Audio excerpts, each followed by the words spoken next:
안녕하세요, 배진재 선생님입니다. 안녕하세요, 서현웅 마스터입니다.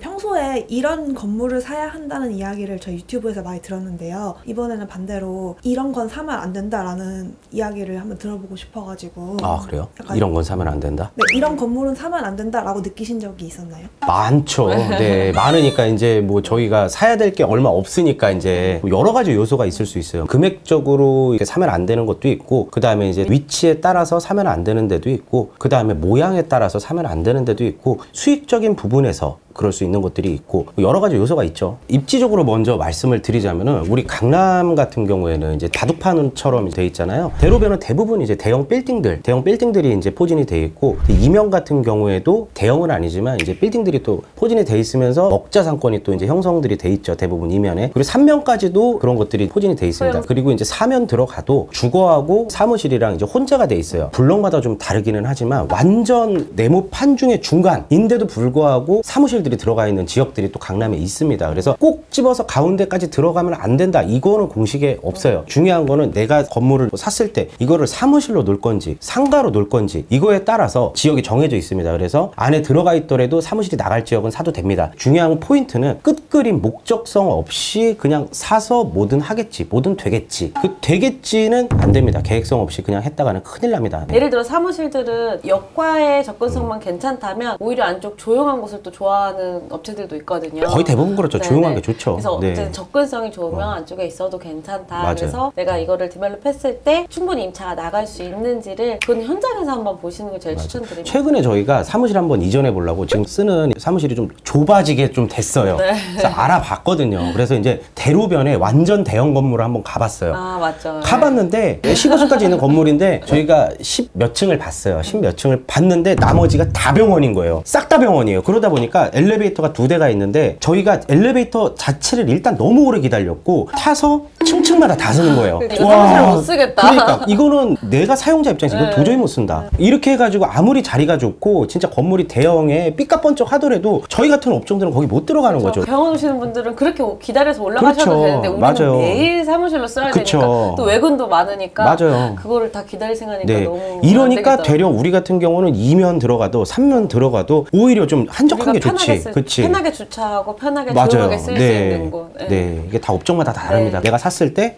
이걸 어떻게 임대를 주겠다라는 목적성이 필요합니다. 그리고 두 번째는 이제 금전적인 문제인데요. 방금 말씀드렸던 것들이 우리 일반 시세라는 게 있을 거 아니에요. 네. 그렇죠. 우리 강남 건물에 평균치라는 게 있어요. 뭐 3종 평균치, 2종 평균치, 1종 평균치, 뭐 준주거의 평균치, 일반 사업자의 평균치. 근데 대부분들 이게 시장에 나와 있는 것들이 매도자분들이 원하는 가격, 호가로 많이 나와 있어요. 호가로 나오게 된 거를 갖다가 매입을 하게 됐다. 그러면 이제 팔 때 이제 굉장히 힘든 거죠. 왜냐면 내가 비싸게 샀으니까 내가 이걸 나중에 되팔 때 누군가도 이거를 내가 얼마에 샀으니까 얼마에 팔아야지라는 그 정도 건물 사실 분들은 그냥 사서 내가 평생 갖고 가야지 이런 분들은 없어요. 예를 들어 뭐 마포에 사셨던 분들이 아 이거 팔고 나 강남 들어가고 싶다. 그리고 강남 오셔서 한 번에 이제 뭐 좋은 자리 못 사셨던 분들은 아 이거 팔고 좀 더 큰 걸로 가고 싶다. 아 상업지로 나가고 싶다. 끝이 없잖아요. 이게 끝이 없으니까 건물 살 때는 진짜 끝그림을 그리고 사셔야 되거든요. 끝그림을 그려야 되는데 내가 호가가 높은 거를 샀다. 팔기가 되게 어려운 거죠. 그래서 항상 살 때는 적정 시세에 매입하는 거 이거 되게 중요합니다. 그래서 이거를 판단하려면은요 중개법인들 많이 돌아다니면서 현재 나와 있는 물건들 많이 받아보시고 시세 비교를 좀 해보세요. 그리고 요즘 너무 잘 돼 있잖아요. 밸류맵, 랜드북 너무 잘 돼 있잖아요. 이런 거 보시면서 거래 사례가 어떻게 됐고 종합적인 거를 많이 받아보시고 좀 비교도 해보시고 철저하게 분석도 해보시고 물건 보고서가 일반적으로 그냥 물건만 딱 소개하는 그게 아니잖아요. 주변 그 사례들이 다 나가잖아요. 그런 것들 좀 보시면 좋을 것 같습니다. 또 세 번째 이제 모양 말씀하셨잖아요. 아, 모양. 땅 모양 신축을 했을 때 용적률 이런 것들 다 못 찾아먹는 경우가 있거든요. 맞아요. 그래서 그런 것들을 좀 고민을 해보시고 꼭 계약하시기 전에 건축사한테 미리 가설계를 해보시는 게 좋습니다. 왜냐하면 이중 일반 주거지역이 이제 용적률이 200%인데 200%가 다 나올 줄 알고 계약을 했는데 그게 안 나온 경우가 있거든요. 있어요. 그런 것들 꼭 확인하시고 계약을 하시는 걸 추천드립니다. 네, 여기서 좀 그냥 말씀을 드리자면은 사도는 좀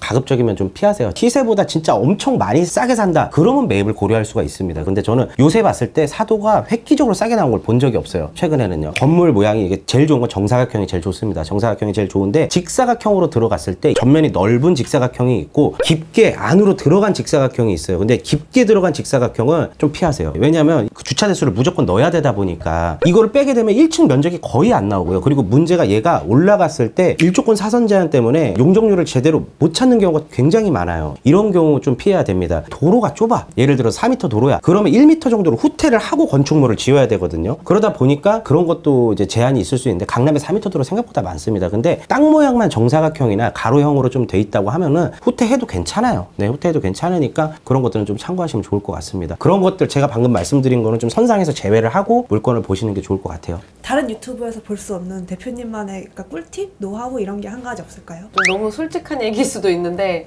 저는 매수인 책임 명도 조건은 좀 피하라고 말씀드리고 싶어요. 진짜 중요해요. 네. 이거 진짜 중요합니다. 근데 우리가 디벨롭 할 때 어쨌든 현재 지금 임차인이 있을 때는 이제 디벨롭이 어렵잖아요. 맞아요. 임차인분들을 명도를 해야 되는데 보통 임차인분들이 현재 매도인분이 지금 임대인이잖아요. 그렇죠. 그래서 그 임대인과의 관계가 있기 때문에 조율하면 그 명도는 조금 수월합니다. 근데 갑자기 매수인이 사서 나가주세요라고 요청했을 경우에는 임차인들도 안단 말이에요. 알죠. 본인들이 이제 협조를 해줘야 되겠구나, 안 해줘야 되겠구나 이런 것들을 감각적으로 아시기 때문에 맞아요. 사실 매수인분들이 사셔가지고 명도하려고 했는데 안 되는 경우를 좀 몇 번 봤어요. 그래서 네, 골치 아프죠. 그런 것들 조금 조심하시고 매도인분이 명도해 주시는 조건으로 계약하시는 게 좋습니다. 간혹 싸다고 절대 안 돼 그냥 알아서 해 이런 경우의 물건들이 있는데 그런 것들 좀 조심해서 좀 알아보시고 매입을 하셔야 된다고 생각합니다. 아 이건 사면 안 된다, 사야 한다 약간 이렇게 느끼시는 비율이 어느 정도 될까요? 다 사고 싶다예요.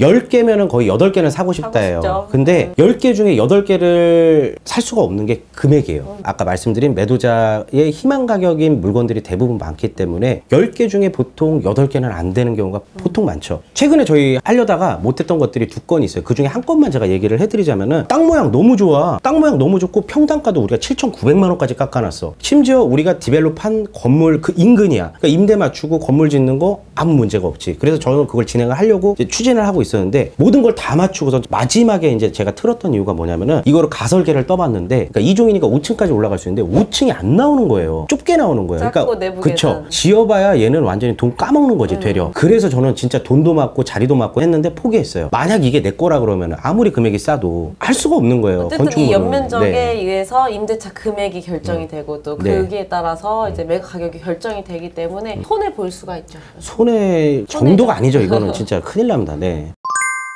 네, 그러면 혹시 이런 건물 안 된다라고 구분하는 눈은 어떻게 키울 수 있을까요? 저희 유튜브를 보세요. 방금 제가 다 말씀드렸습니다. 안 사고 그냥 공부하실 분들은 그냥 유튜브 영상만 많이 보셔도 충분하고요. 근데 내가 지금 꼭 사야 된다. 그리고 뭐 향후 뭐 몇 개월 내에 사야 된다. 임박하신 분들은 사람이 그렇거든요. 내가 지금 뭔가 필요할 때 돌아다니면 되게 간절하니까 되게 학습을 열심히 하거든. 그리고 맞으면 또 하게 돼 있거든. 근데 뭐 내가 나중에 할 건데 지금 한번 미리 한번 공부해볼까? 그런 차원에서 돌아다니면은 어차피 또 바뀌어요. 그때 가면은 또 바뀌니까 저희 유튜브 아무튼 많이 보시면은 좋은 정보들, 좋은 내용들 많이 담아놨으니까 저희 유튜브를 열심히 보시면 됩니다. 예, 오늘은 사지 말아야 된다. 건물 기준에 대해서 얘기를 드렸는데요. 건물 보는 눈, 땅을 보는 눈이 길러진다는 것은 사례를 공부하시면 좋다고 생각합니다. 그래서 공개법인으로 돌아다니면서 꼭 체크하셔야 될 거는 얼마에 샀고 어떻게 매각이 됐는지 이런 과정들을 주변에서 보시면 이게 지금 실제 내가 할 수 있는지 없는지를 보실 수가 있을 것 같습니다. 그래서 꼭 공부하실 때는 사례로 공부하시는 거를 추천드립니다. 네, 그리고 철저하게 이거는 저희의 의견이니까요. 다른 의견을 갖고 계신 많은 분들이 또 계실 수 있어요. 그러니까 이제 오해는 하지 마시고 저희는 그동안에 저희의 경험상 이런 것들이 좋더라라고 말씀을 드린 겁니다. 많이 참고해보시고 다른 전문가분들의 의견도 참고해보시고 좋은 의견 취합해서 본인만의 기준을 만들어서 투자하시기를 권장을 드립니다. 오늘도 영상 시청해주셔서 너무 감사하고요. 다음에 또 좋은 영상으로 찾아뵙도록 하겠습니다. 시청해주셔서 감사합니다.